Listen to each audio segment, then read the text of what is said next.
Cultural fascist চক্র তাদের প্রধান এবং প্রথম এজেন্ডা ছিল জুলাই বিপ্লবকে বিতর্কিত করা। সেই জুলাই বিপ্লবকে বিতর্কিত করার লক্ষ্যে তারা বিভিন্ন সময় বিভিন্ন ধরনের কার্যক্রম করে গিয়েছে।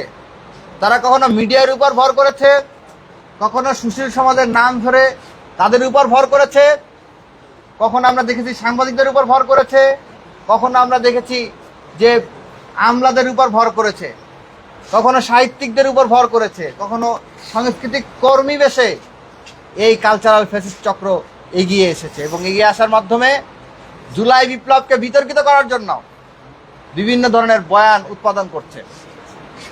এবং অত্যন্ত দুঃখজনক হলো সত্য, 90-এর গণ অভ্যুত্থানের পরে 90-এর গণ অভ্যুত্থানকে নিয়ে যেভাবে কালচারালি বিভিন্ন উদ্যোগ গ্রহণ করা হয়েছিল, তার সিটে ফোটাও 5 আগস্ট পরবর্তীতে কোনো উদ্যোগ আমরা দেখতে পাই নাই।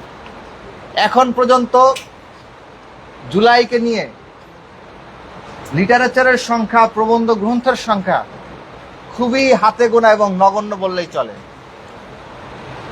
সে কারণে জুলাইয়ের যারা সপক্ষের শক্তি, জুলাই বিপ্লব যারা ঘটিয়েছেন, সেই তরুণ প্রজন্ম লেখালেখি না করার কারণে বা লেখালেখি কম করার কারণে এই সুযোগটা বেশি বেশি কালচারাল ফেসিস্টদের হাতে চলে গিয়েছে এবং তারা নানাভাবে জুলাই বিপ্লবকে বিতর্কিত করার জন্য বিভিন্ন ধরনের বয়ান উৎপাদন করতে সক্ষম হয়েছে। তো আমরা আজকে এই সংবাদ সম্মেলনের মাধ্যমে ডাকসুর পক্ষ থেকে দেশবাসীর প্রতি আমরা আহ্বান জানাবো, এই জুলাই বিপ্লবকে ধূলিসাৎ করে দেওয়ার জন্য, বিনষ্ট করার জন্য, বিতর্কিত করার জন্য ইন্ডিয়ান আধিপত্যবাদী শক্তি এবং কালচারাল ফেসিস্ট চক্র, দেশ বিরোধী চক্র, তারা যেভাবে বয়ান উৎপাদনের চেষ্টা করছে তার সিকিভাগ লেখালেখিও আমরা এখনো করতে পারিনি। আমরা আজকে দেশবাসীর কাছে আপনাদের মাধ্যমে আহ্বান জানাবো, যারা যারা জুলাইয়ে অংশগ্রহণ করেছিলেন, জুলাইয়ে ভূমিকা রেখেছেন, যারা ত্যাগের স্বীকার করেছেন, কেউ হাত হারিয়েছেন, কেউ চোখ হারিয়েছেন, কেউ অঙ্গ হারিয়েছেন, কেউ আহত হয়েছেন, কেউ জেল খেটেছেন, কেউ গুম ছিলেন, কেউ আয়নাঘরে বন্দী ছিলেন, তাদের প্রত্যেকের প্রতি আমরা আহ্বান জানাবো যে আপনারা আপনাদের যে বীরত্ব গাথাগুলো রয়েছে সেগুলো আপনারা নিজেরাই লিখুন। আপনারা যে আকাঙ্ক্ষা নিয়ে জুলাইয়ে ঝাঁপিয়ে পড়েছিলেন সেই আকাঙ্ক্ষাগুলো আপনারা নিজেরাই লিখুন। আপনারা না লিখলে আপনাদের পক্ষে আর কেউ লিখবে না। সুতরাং আপনাদেরকে সক্রিয় হতে হবে। দেশব্যাপী দেশের সকল বুদ্ধিজীবী, তরুণ প্রজন্ম, স্কুল কলেজের শিক্ষক, স্কুল কলেজের শিক্ষার্থী, বিশ্ববিদ্যালয়ের শিক্ষার্থী কিংবা পেশাজীবী, শ্রমিক শ্রেণী, সবার প্রতি আমরা আপনাদের মাধ্যমে আহ্বান জানাবো, আপনারা সবাই জুলাই বিপ্লবে যে আকাঙ্ক্ষাকে ধারণ করে আপনারা জুলাই বিপ্লবে অংশগ্রহণ করেছিলেন, সেই চিন্তাগুলো, সেই আকাঙ্ক্ষাগুলো, আপনাদের সেই স্মৃতিগুলো, সেই গৌরবগাথাগুলো লিখুন। আপনারা জানেন আজকে 18 জুন এবং আর কিছুদিন পরে আমরা জুলাই মাসে পদার্পণ করব।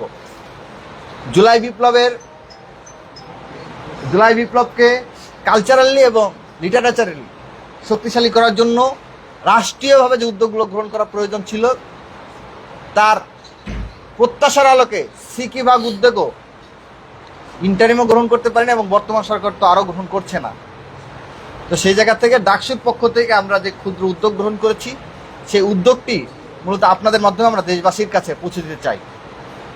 প্রিয় সাংবাদিক বন্ধুগণ, আমি আমাদের লিখিত বক্তব্যটা পাঠ করছি। প্রিয় সাংবাদিক বন্ধুগণ, জুলাই বিপ্লব স্মরণে ডাকসুর জাতীয় গল্প ও উপন্যাস লেখা প্রতিযোগিতা প্রসঙ্গে প্রিয় সাংবাদিক বন্ধুগণ, জুলাই বিপ্লবের আকাঙ্ক্ষা, সহস্র মানুষের আত্মত্যাগ, আহত ও পঙ্গুত্ব বরণকারীদের নানাভাবে মুছে দিতে আপ্রাণ প্রচেষ্টা চালিয়ে যাচ্ছে কালচারাল ফ্যাসিস্ট চক্র।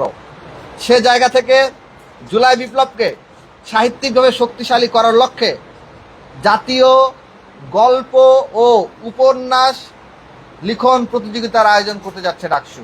জাতীয় গল্প ও উপন্যাস লিখন প্রতিযোগিতা 2026 আয়োজন করতে যাচ্ছে ডাকসু। এর উদ্দেশ্য বাছাইকৃত গল্প এবং উপন্যাস বই আকারে প্রকাশ এবং পাঠকদের নিকট পৌঁছে দিতে এই উদ্যোগ গ্রহণ করা হয়েছে। সারা দেশে ও বিদেশের সকল নবীন প্রবীণ লেখকদের নিকট লেখা আহ্বান করা হচ্ছে। সে হতে পারে স্কুলের শিক্ষক, হতে পারে স্কুলের শিক্ষার্থী, হতে পারে কলেজ শিক্ষক, হতে পারে কলেজের শিক্ষার্থী, হতে পারে বিশ্ববিদ্যালয়ের শিক্ষক, হতে পারে বিশ্ববিদ্যালয়ের শিক্ষার্থী, অথবা হতে পারে পেশাজীবী, হতে পারে বায়ুবিদ্য, যেই হোক না কেন প্রত্যেকেই ডাকসু গল্প ও উপন্যাস লিখন প্রতিযোগিতায় অংশগ্রহণ করতে পারবে। গল্প এবং উপন্যাসের 2 ভাগে সর্বমোট 1,86,000 টাকার সমমূল্যের পুরস্কার দেওয়া হবে। এই গল্প ও উপন্যাসের 2 ভাগে সর্বমোট 1,86,000 টাকার সমমূল্যের বই পুরস্কার দেওয়া হবে 2 বিভাগে, অর্থাৎ গল্প এবং উপন্যাস। এই 2 বিভাগে 20 জন করে সর্বমোট 40 জনকে পুরস্কার দেওয়া হবে, অর্থাৎ দেশব্যাপী শ্রেষ্ঠ 20 জন গল্পকার এবং 20 জন ঔপন্যাসিককে পুরস্কৃত করা হবে। শ্রেষ্ঠ লেখাসমূহ নিয়ে এক বা একাধিক সংকলন প্রকাশ করা হবে, অর্থাৎ যেই লেখাগুলো বাছাই উত্তীর্ণ হবে, সারা দেশের শিক্ষার্থীরা যে অংশগ্রহণ করবে তাদের লেখাগুলোকে নিয়ে এক বা একাধিক সংকলন গ্রন্থ প্রকাশ করা হবে। এবং আমাদের এই যে বৃহৎ আয়োজন, সেই বৃহৎ আয়োজনে সার্বিক সহযোগিতা থাকবে বাংলাদেশের অন্যতম প্রথিতযশা প্রকাশনা সংস্থা গার্ডিয়ান পাবলিকেশন। আমাদের স্পন্সর হিসেবে গার্ডিয়ান পাবলিকেশন থাকবে এই উদ্যোগে। আমাদের এটা শিরোনাম হচ্ছে জুলাই বিপ্লব স্মরণে ডাকসু জাতীয় গল্প ও উপন্যাস লেখা প্রতিযোগিতা 2026। লেখা পাঠানোর নিয়ম: গল্প বা উপন্যাস অবশ্যই 24 জুলাই বিপ্লব ভিত্তিক হতে হবে। অর্থাৎ আমাদের প্রথম শর্ত হচ্ছে এখানে অংশগ্রহণ করার ক্ষেত্রে গল্প এবং উপন্যাস অবশ্যই 24 জুলাই বিপ্লব ভিত্তিক হতে হবে। 2, গল্প বা উপন্যাসের একটি শিরোনাম দিতে হবে। লেখার শেষে বিস্তারিত পরিচয় দিতে হবে: নাম, শিক্ষা প্রতিষ্ঠান, সেশন, জেলা, মোবাইল, ইমেইল ইত্যাদি। 3, লেখা অবশ্যই বাংলা ভাষায় হতে হবে এবং ইতিপূর্বে যে কোনো মাধ্যমে প্রকাশিত অথবা অন্য ভাষার অনুবাদ গল্প এই প্রতিযোগিতার জন্য বিবেচিত হবে না। 4, ইমেইলের সাবজেক্টে অবশ্যই গল্প পাঠানোর ক্ষেত্রে সাবজেক্টে লিখতে হবে ডাকসু জাতীয় গল্প লেখার প্রতিযোগিতা 2026। আর উপন্যাসের ক্ষেত্রে লিখতে হবে ডাকসু জাতীয় উপন্যাস লেখার প্রতিযোগিতা 2026। 5, একজন সর্বোচ্চ একটি গল্প এবং একটি উপন্যাস জমা দিতে পারবে। মানে একজন প্রতিযোগী সর্বোচ্চ একটা গল্প জমা দিতে পারবে এবং সর্বোচ্চ একটি উপন্যাস জমা দিতে পারবে। লেখা পাঠানোর ঠিকানা ducsullit@gmail.com। লেখা পাঠানোর শেষ তারিখ 15 জুলাই 2026। অর্থাৎ যারা যারা ওই প্রতিযোগিতায় অংশগ্রহণ করতে চান তাদেরকে অবশ্যই 15 জুলাই 2026-এর মধ্যে লেখাগুলো ইমেইলের মাধ্যমে পাঠাতে হবে। সরাসরি বা অন্য কোনো উপায়ে পাঠানোর কোনো সুযোগ নেই। যারা এই প্রতিযোগিতায় অংশগ্রহণ করতে চান তাদের প্রত্যেককে অবশ্যই ইমেইলে লেখাটা পাঠাতে হবে এবং এই লেখার কোনো শব্দ যে যতটুকু যার মূল ভাবটা প্রকাশে যেই শব্দটা প্রয়োজন, সেটা হতে পারে 1000, হতে পারে 5000, সেই শব্দ সংখ্যার মধ্যে তিনি তার গল্পটি লিখতে পারবেন। উপন্যাসের ক্ষেত্রে সেটা হতে পারে 50,000, হতে পারে 40,000, যেরকম শব্দ সংখ্যা তার প্রয়োজন সেই শব্দ সংখ্যা নিয়ে তিনি উপন্যাস লিখতে পারবেন। আর পুরস্কার 2টি বিভাগে 20 জন করে সর্বমোট 40 জনকে পুরস্কৃত করা হবে। প্রথম পুরস্কার 25,000 টাকার সমমূল্যের বই, সনদপত্র এবং ক্রেস্ট। দ্বিতীয় পুরস্কার 20,000 টাকা সমমূল্যের বই, সনদপত্র ও ক্রেস্ট। তৃতীয় পুরস্কার 15,000 টাকা সমমূল্যের বই, সনদপত্র ও ক্রেস্ট। চতুর্থ পুরস্কার 10,000 টাকা সমমূল্যের বই, সনদপত্র ও ক্রেস্ট। পঞ্চম পুরস্কার 5,000 টাকা সমমূল্যের বই, সনদপত্র ও ক্রেস্ট। ষষ্ঠ থেকে অষ্টম পুরস্কার 2,000 টাকা সমমূল্যের বই, সনদপত্র, ক্রেস্ট।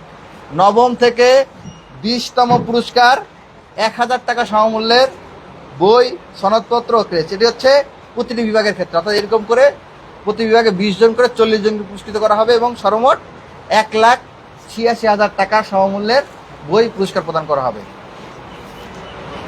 এবং বিচারক মণ্ডলী কর্তৃক বাছাইয়ে উত্তীর্ণ লেখাসমূহ নিয়ে একটি গল্প সংকলন, একটি উপন্যাস সংকলন প্রকাশ করা হবে। এটি এক বা একাধিক হতে পারে এবং যে কোনো বিষয়ে কর্তৃপক্ষের সিদ্ধান্ত চূড়ান্ত বলে গণ্য হবে। ধন্যবাদ। এই ছিল আমাদের কর্মসূচি।